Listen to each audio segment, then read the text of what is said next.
Continuando el Catecismo de la Vida Cristiana por el Cardenal Robert Sarah,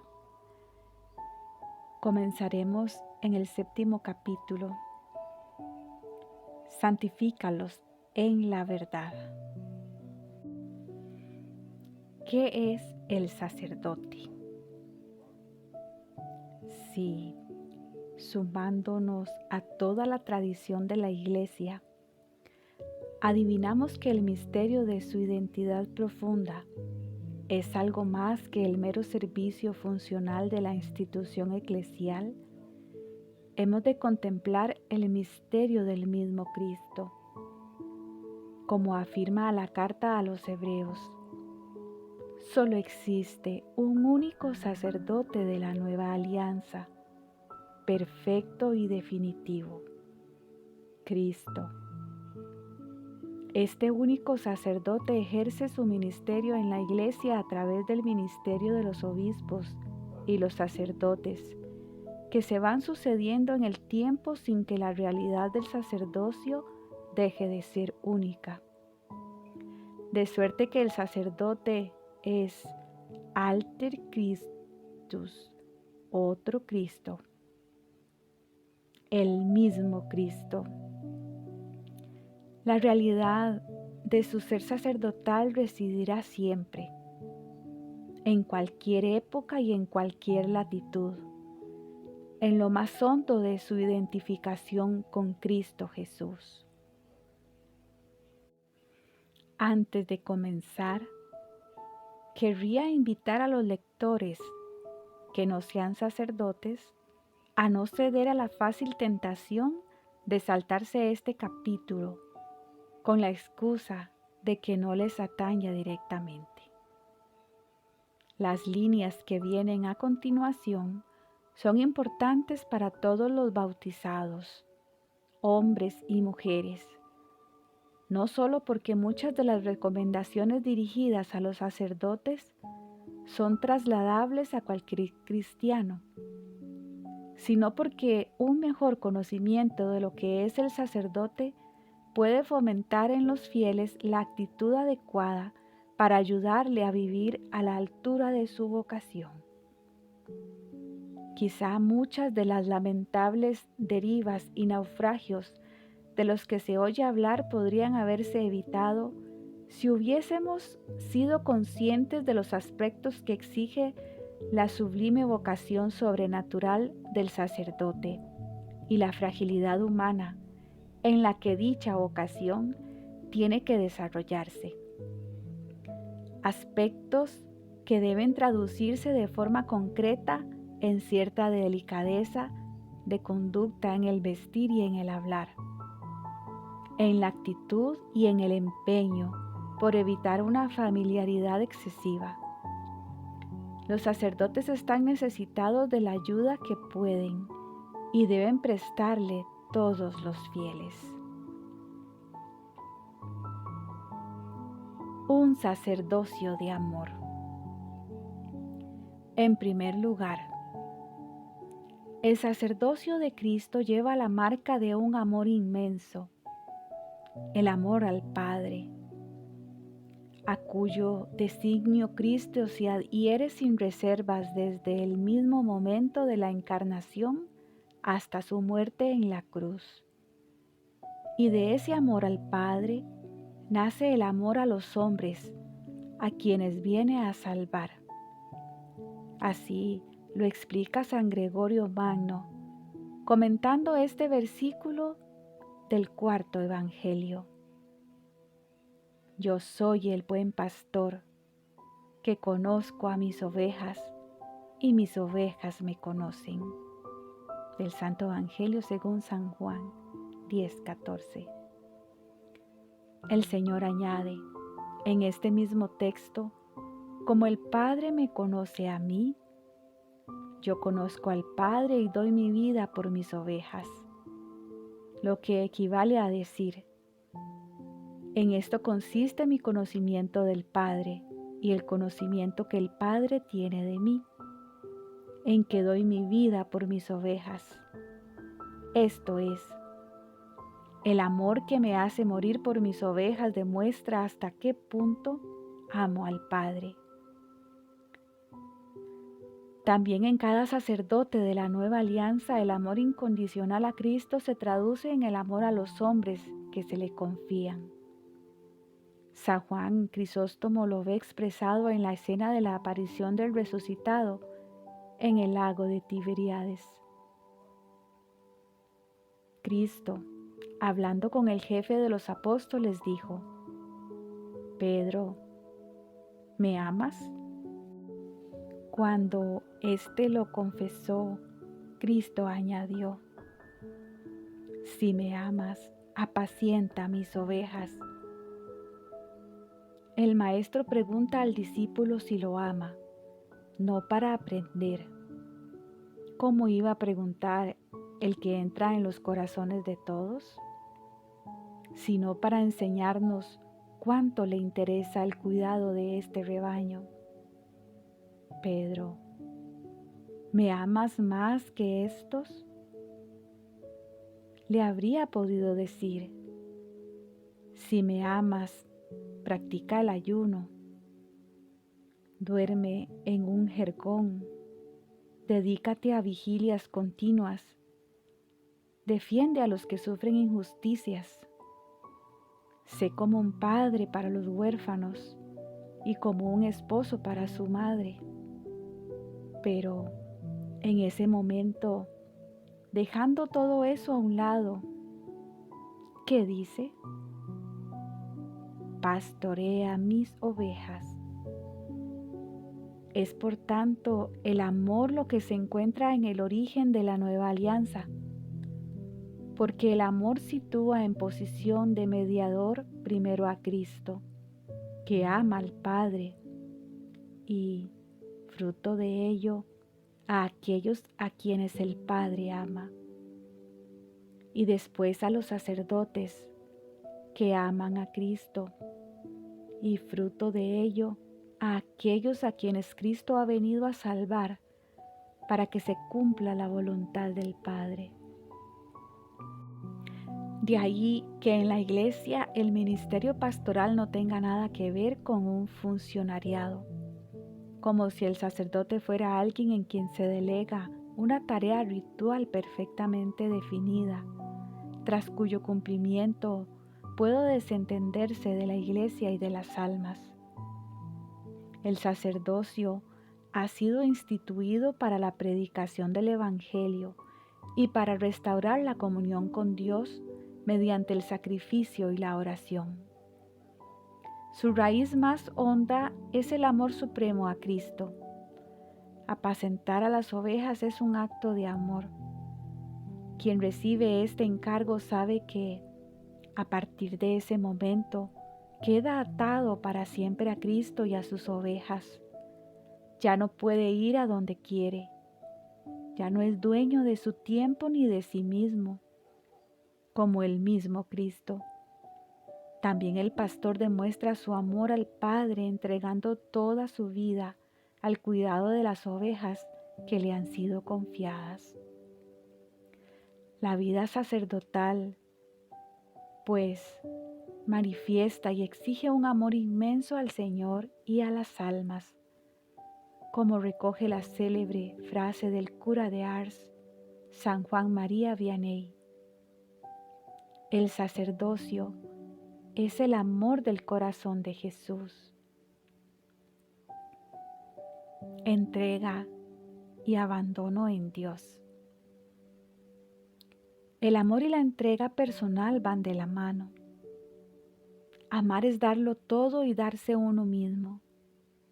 Decía Santa Teresa del Niño Jesús: el sacerdote entrega su vida a Dios como un todo, sin compartimientos ni reservas, para dejarse transformar por Él y estar enteramente a su disposición. Así lo expresa Benedicto XVI. yo mismo me creí obligado a presentar al sacerdote del Nuevo Testamento como aquel que medita la palabra y no como un artesano del culto. Es cierto que la meditación de la palabra de Dios constituye una tarea decisiva y fundamental del sacerdote de Dios en la nueva alianza. No obstante, esa palabra se hizo carne. Meditarla significa también alimentarse de la carne que se nos entrega en la Sagrada Eucaristía como pan del cielo. Meditar la palabra en la iglesia de la Nueva Alianza equivale a abandonarse a la carne de Jesucristo. Este abandono implica aceptar nuestra propia transformación a través de la cruz. Abandonarse a la carne de Jesús significa emprender la plena configuración con Cristo. Como decía San Juan Crisóstomo, el sacerdote está obligado a hacer cuanto esté en su mano para transparentar a Cristo. El alma del sacerdote ha de ser más pura que los rayos del sol, para que el Espíritu Santo no lo deje nunca solo, para que pueda decir, ya no vivo yo, sino que Cristo vive en mí. Naturalmente, esta comunión de vida con Cristo es la vocación de todo cristiano que participa del misterio del sacerdocio universal de Jesucristo. Nos ha hecho reino y sacerdotes para Dios, su Padre, y está llamado a unir al sacrificio de Cristo la ofrenda de toda su vida. Como nos recuerda San Pedro Crisólogo, os exhorto, dice, a presentar vuestros cuerpos. Al rogar así el apóstol, eleva a todos los hombres a la dignidad del sacerdocio, a presentar vuestros cuerpos como hostia viva. Oh, inaudita riqueza del sacerdocio cristiano. El hombre es, a la vez, sacerdote y víctima. El cristiano ya no tiene que buscar afuera de sí la ofrenda que debe inmolar a Dios. Lleva consigo y en sí mismo lo que va a sacrificar a Dios. Tanto la víctima como el sacerdote permanecen intactos. La víctima sacrificada sigue viviendo y el sacerdote que presenta el sacrificio no podría matar esta víctima. Hombre, procura, pues, ser tú mismo el sacrificio y el sacerdote de Dios. No desprecies lo que el poder de Dios te ha dado y concedido. Revístete con la túnica de la santidad. Que la castidad sea tu ceñidor. Que Cristo sea el casco de tu cabeza. Que la cruz defienda tu frente. Que en tu pecho more el conocimiento de los misterios de Dios. Que tu oración arda continuamente como perfume de incienso. Toma en tus manos la espada del Espíritu. Haz de tu corazón un altar y así, afianzado en Dios, presenta tu cuerpo al Señor como sacrificio. Si este es el deber de todo cristiano, ¿cuánto más será el del sacerdote que ha recibido la ordenación, que le confiere el poder y la misión de actuar in persona Christi, de decir yo en lugar de Jesús, en su persona, cuando dice, esto es mi cuerpo, o yo te perdono todos tus pecados. Es un misterio de abandono recíproco entre el sacerdote y Jesús, un misterio de amor entre ambos. Jesús se abandona y permite que el sacerdote diga, yo en su lugar. Y el sacerdote abandona en Jesús todo cuanto es, toda su persona, para que Él pueda decir Jesús aquí y ahora. Esto es mi cuerpo. Yo te perdono tus pecados. Este intercambio de amor exige del sacerdote mucha santidad. El deber de santidad del sacerdote. En Cristo está el origen de toda santidad. Él es el inmaculado que hace inmaculada a su madre, preservada desde el primer instante de su nacimiento de la mancha hereditaria del pecado original, y ha sido preservada de él porque de ella había de nacer el Hijo de Dios. María extrajo su inmaculada pureza de la del Hijo, que es nuestro sumo sacerdote, santo, inocente, sin mancha, separado de los pecados y encumbrado sobre el cielo. Hebreos 7:26. Los sacerdotes saben bien que no son santos, ni inocentes ni inmaculados como Él, y que pese a ello han sido instituidos por Cristo para presentarlos en medio de los hombres. Son plenamente conscientes de sus muchos pecados y de su indignidad, pero su vocación sigue siendo la que es: reproducir la santidad inmaculada de Cristo.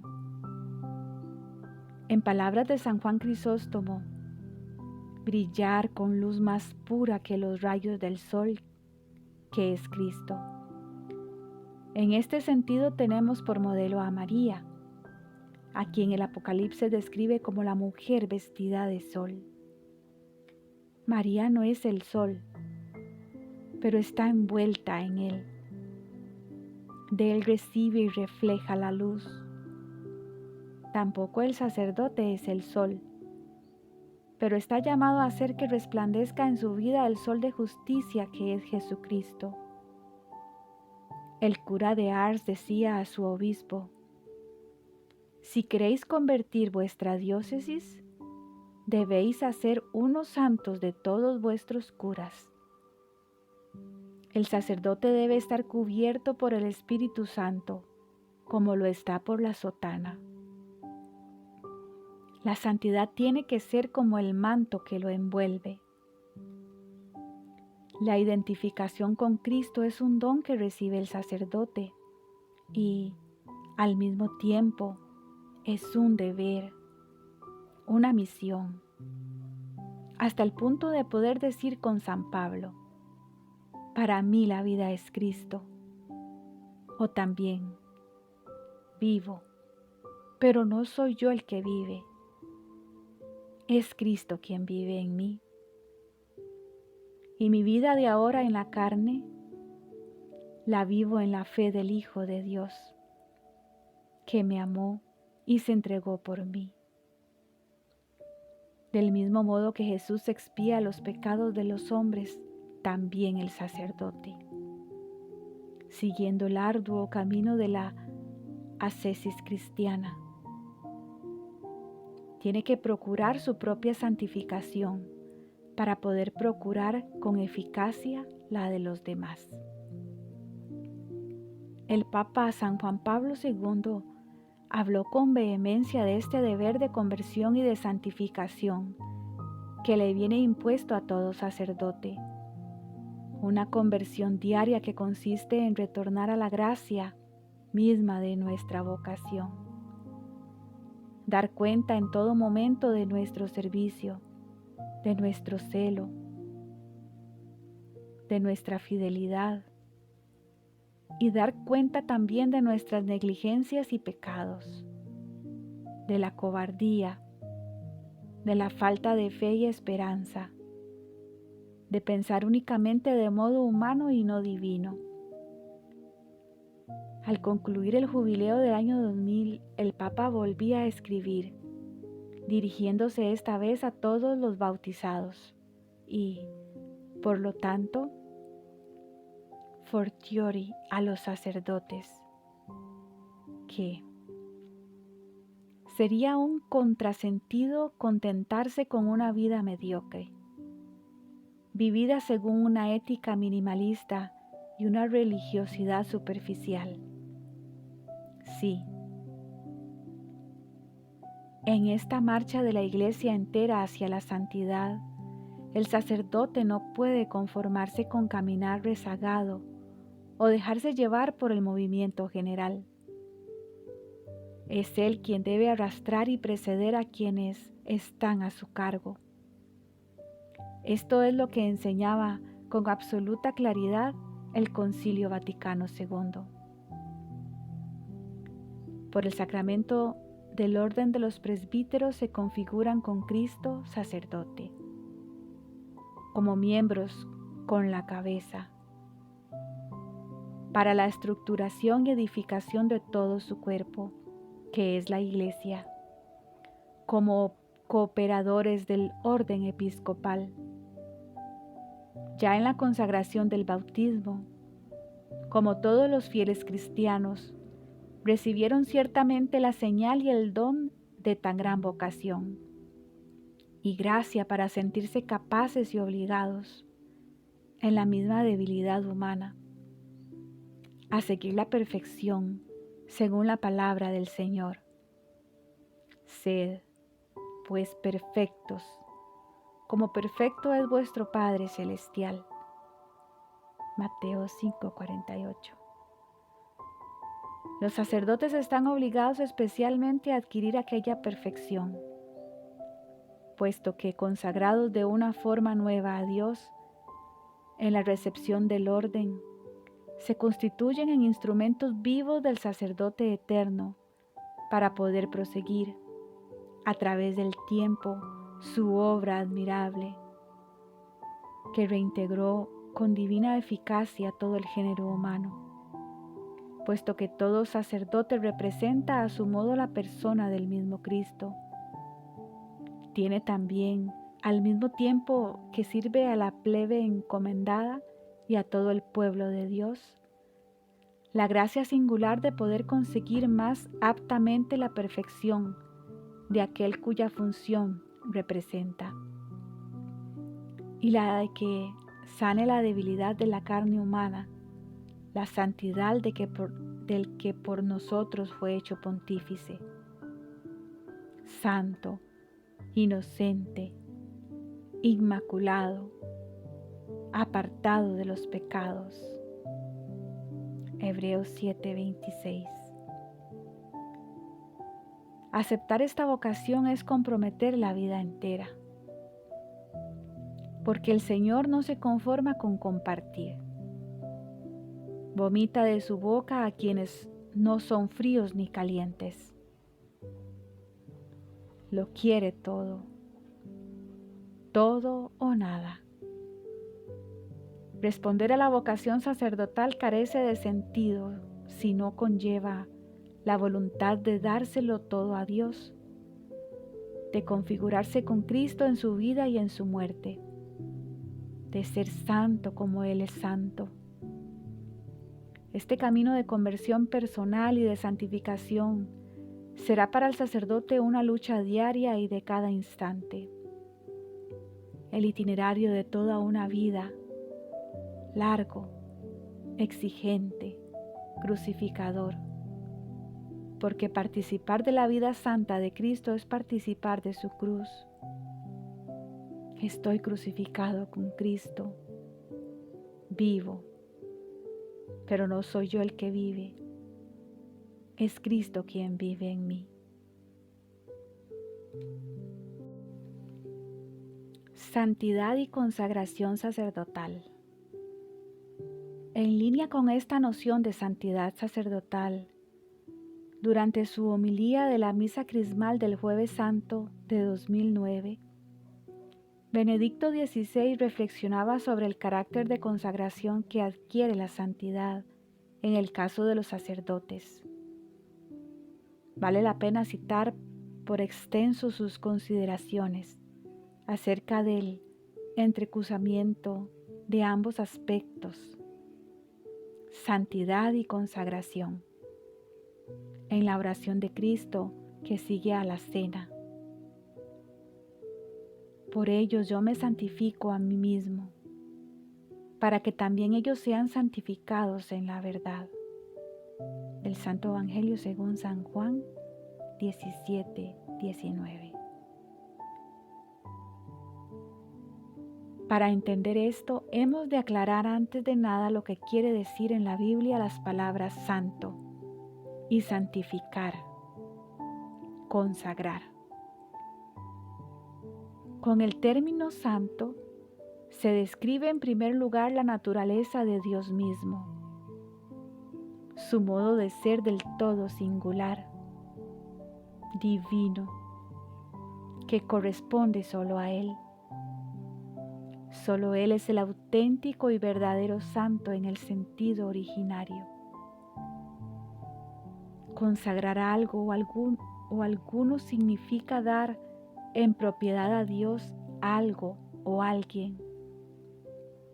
Sacarlo del ámbito de lo que es nuestro e introducirlo en su ambiente, de modo que ya no pertenezca a lo nuestro, sino enteramente a Dios. En el Antiguo Testamento, la entrega de una persona a Dios, es decir, su santificación, se identifica con la ordenación sacerdotal y de este modo se define también en qué consiste el sacerdocio. Es un paso de propiedad, un ser sacado del mundo y entregado a Dios. Con ello se subrayan ahora las dos direcciones que forman parte del proceso de la santificación, consagración. El sacerdote es sustraído a los lazos mundanos y entregado a Dios. Y precisamente así, a partir de Dios, debe quedar disponible para los otros, para todos. Cuando Jesús dice, yo me consagro, Él se hace a la vez sacerdote y víctima. Por tanto, Budman tiene razón traduciendo la afirmación, yo me consagro, por yo me sacrifico. ¿Comprendemos ahora lo que sucede cuando Jesús dice, por ellos me consagro yo? Este es el acto sacerdotal en el que Jesús, el hombre Jesús, que es una cosa sola con el Hijo de Dios, se entrega al Padre por nosotros. Es la expresión de que Él es al mismo tiempo sacerdote y víctima. Me consagro, me sacrifico. Esta palabra abismal que nos permite asomarnos a lo íntimo del corazón de Jesucristo debería ser una y otra vez objeto de nuestra reflexión. En ella se encierra todo el misterio de nuestra redención y ella contiene también el origen del sacerdocio de la Iglesia, de nuestro sacerdocio. Sobre esa base se plantea cualquier sacerdote su propia fidelidad a esa pertenencia a Dios. Ser consagrado es la verdad, es estar inmerso en la palabra de Dios. Como explica Jesús inmediatamente, tu palabra es verdad. De ahí el examen de conciencia que propone Benedicto XVI. ¿Estamos realmente impregnados por la palabra de Dios? ¿Es ella en verdad el alimento del que vivimos, más que lo que puede ser el pan y las cosas de este mundo? ¿La conocemos verdaderamente? ¿La amamos? Nos ocupamos interiormente de esta palabra hasta el punto de que realmente deja una impronta en nuestra vida y forma nuestro pensamiento. ¿O no es más bien nuestro pensamiento el que se amolda una y otra vez a todo lo que se dice y se hace? ¿Acaso no son con frecuencia las opiniones predominantes los criterios que marcan nuestros pasos? ¿Acaso no nos quedamos, a fin de cuentas, en la superficialidad de todo lo que frecuentemente se impone al hombre de hoy?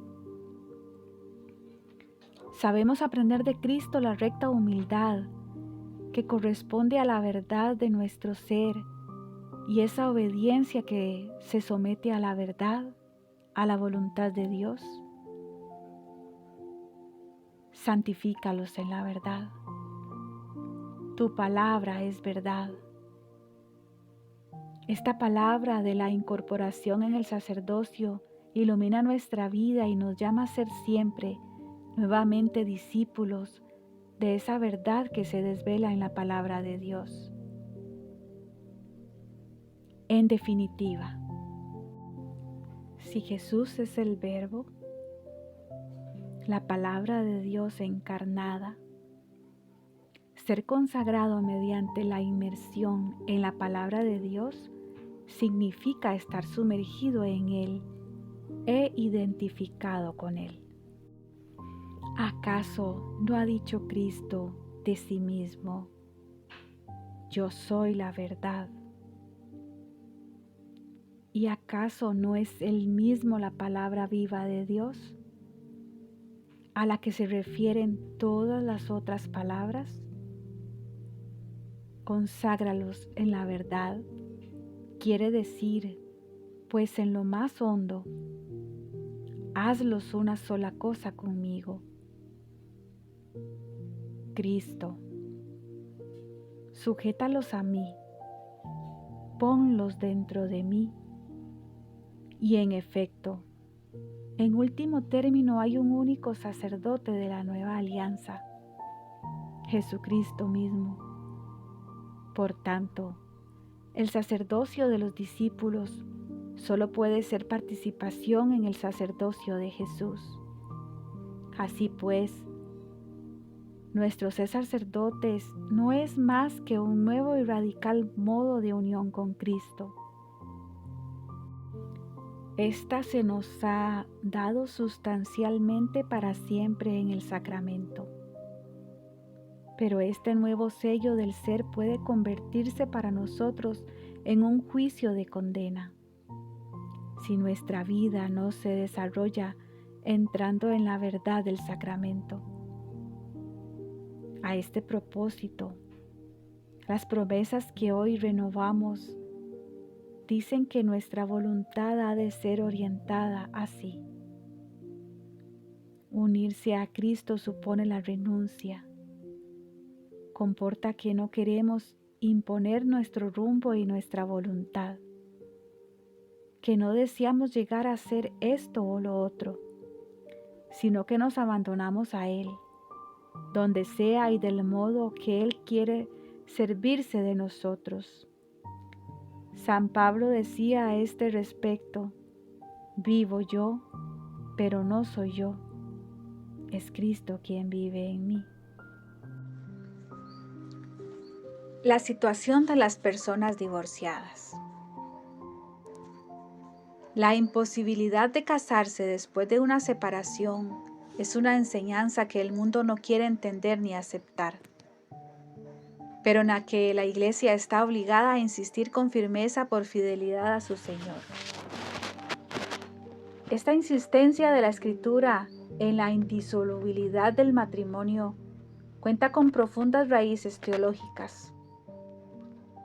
Con la unión indefectible de los esposos convertidos en una sola carne, Dios los hace testigos de su alianza con toda la creación y de la amistad que ofrece eternamente al género humano.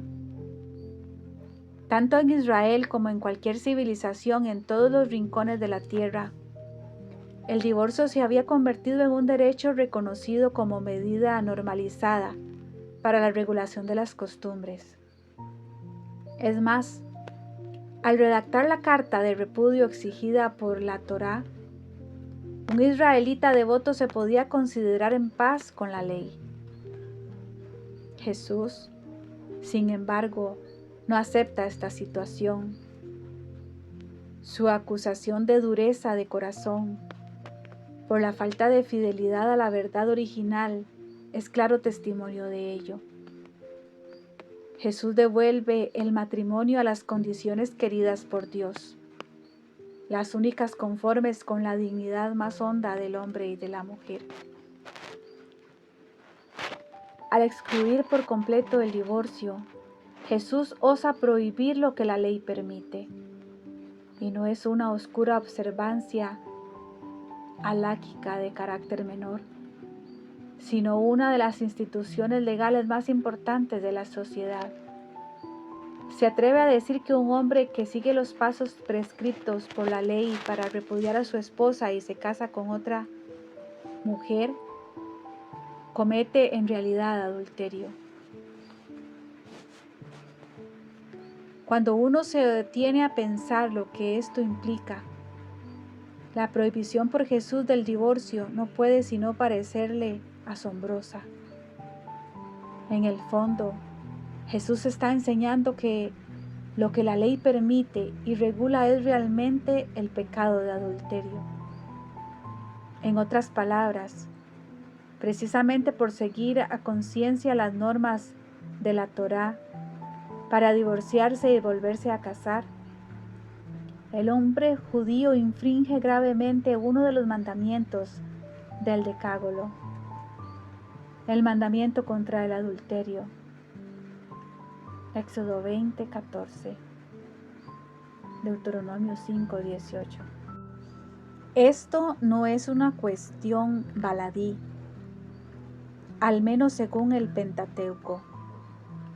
Constituye un delito capital. Aquí, quizá como en ningún otro punto de su enseñanza haláquica, exceptuada a la prohibición de los juramentos, Jesús el judío entra en conflicto con la Torá mosaica, tal como el judaísmo dominante la practicaba en su tiempo y también antes y después de él. La firmeza de las palabras de Jesús muestra claramente cómo el derecho positivo veterotestamentario que autoriza la disolubilidad del matrimonio es un grave obstáculo a la plenitud de la revelación del misterio de la alianza que Cristo ha venido a consumar. La poligamia de facto deriva del matrimonio, que Jesús no duda en denominar adulterio. Es una forma imperfecta que debe ser superada para recuperar la pureza del designio de Dios antes de quedar desfigurado en el hombre a causa del pecado. Como señala Aline Lissot, esta plenitud de la revelación ha sido recibida por la humanidad y confiada a la Iglesia, que debe ser testigo fiel de ella, conservar su depósito y alimentar con ella al pueblo cristiano que le ha sido confiado. Hoy la Iglesia Católica es la única que conserva plena y fielmente la indisolubilidad del matrimonio, así como la realidad conyugal tal como Dios la quiso desde el principio. Una unión estable entre un hombre y una mujer, cuyo mutuo consentimiento expresado públicamente ante Dios y ante los hombres conlleva una comunión radical entre ellos, destinada a transmitir la vida. Dentro de la Iglesia Católica, las demás formas de unión sexual, aun conteniendo elementos que les permiten asemejarse al matrimonio sacramental, constituyen objetivamente obstáculos para la plenitud conyugal, tal y como ha sido querida por el Creador y ratificada por Cristo. La excepción formulada por Jesús, a no ser por fornicación, significa que en casos muy graves de infidelidad, el cónyuge perjudicado puede separarse, pero eso no lo autoriza a contraer una nueva unión. Ni el hombre ni la mujer que repudien al cónyuge pueden en ningún caso volver a casarse. La intransigencia de la doctrina que Jesús enseña a los fariseos deja perplejos a los discípulos. Los discípulos le replicaron: si esta es la situación del hombre con la mujer, ¿no trae cuenta casarse? Pero él les dijo: no todos entienden esto, solo los que han recibido ese don. Hay eunucos que salieron así del vientre de su madre, a otros los hicieron los hombres, y hay quienes se hacen eunucos ellos mismos por el reino de los cielos. El que puede entender, entienda. Mateo 19, 10, 12. Por el reino de los cielos y por la recompensa eterna hay que ser capaz de cualquier sacrificio y de cualquier renuncia. Eso es lo que hemos de enseñar en el nombre de Dios, con cariño y respeto, pero también con claridad y firmeza.